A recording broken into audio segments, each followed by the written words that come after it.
All right. Well, I am here with Peter Tanti here, and we are going to be talking about the work that we've done with two of his students here. So, Peter, how you doing? Good. I'm good, Richard. Awesome, awesome. Okay, well, I know that we've connected with two of your students, or two of your kids, Aaron and Elizabeth as well. And so, can you talk more about Aaron's situation and what kind of made you want to work with me in the first place? Yeah, well, we had, Aaron started out at a large university, an engineering program at a large university, and just discovered that pretty quickly that was not the kind of environment that he wanted to be in, wanted to make a change. And, in with that, he started asking a lot of questions about whether he wanted to be in the large university as well as what he really wanted to do with his career, which would shape what he needed to do with his education and right down to which college he was going to choose. Mhm. And so the reason we had that conversation, you came recommended, so we had that conversation and very quickly discovered, after Aaron started meeting with you, we saw a trust that Aaron had in the information that he was getting from you and the relationship that he had with you. And so, as a parent, I think, your kids, they listen to you, but they don't fully listen to you, right? And what we saw happening is that Aaron, because of the trust that you had developed with him, started listening very carefully to the things that you were recommending to him, which was good advice for him. And so I've seen with all of our kids, I can tell pretty quickly as they are getting advice from a grown-up, whether they really believe that grown-up understands them and is taking the time to listen to what they really are saying in the language that they say it. And with both Aaron and Elisabeth, I can tell clearly that they believe that the conversations that they're having with you are resulting in you understanding something unique about what they really are trying to say and sometimes can't express it themselves. And that helps build this trust that you really understand and can give them good advice. I appreciate that. You know, as I think about our time or my time working with Aaron, I know that he was going from one place to another place. Can you talk a bit more about his transition from previous school and what he's doing now? Yeah, well, he transferred from a large university to a smaller private college, and that has worked out great for him. He feels much more at home and much more in the kind of environment that he likes to be in. And he's also, and that has had an effect on academically as well. So yeah, that was a good, two things. Number one is good for him for figuring out that the path he was on was not the right fit, and good for you for helping to put him and help him to discover really what a good path looks like.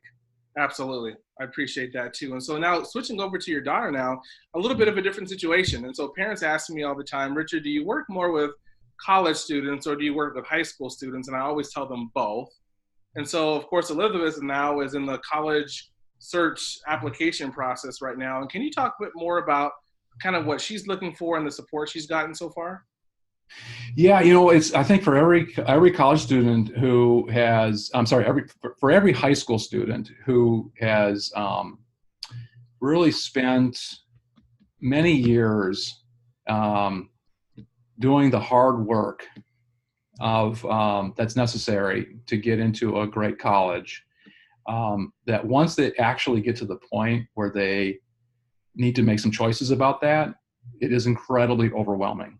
Mhm. It's incredibly overwhelming because they have this mixture of feeling like they should get into a great school because they put in the work and they have the grades and they have the scores to do that.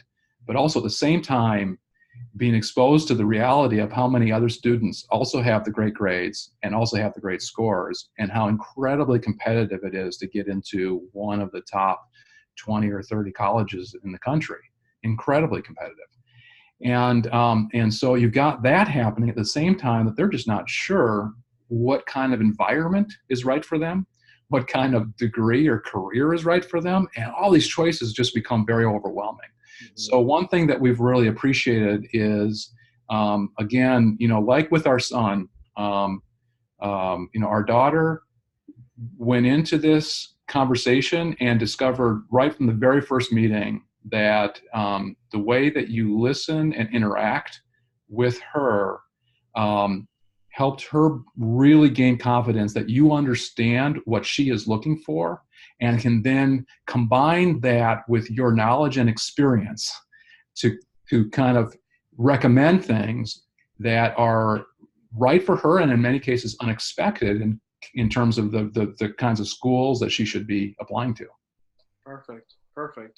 Well, thanks for your time, Peter. And I wanted to give you a chance, maybe if you wanted to give any parents who are kind of going through this process, and maybe it's a curveball question here, do you have any advice for parents whose kids in college right now, or perhaps in high school, trying to navigate the process? Well, wow.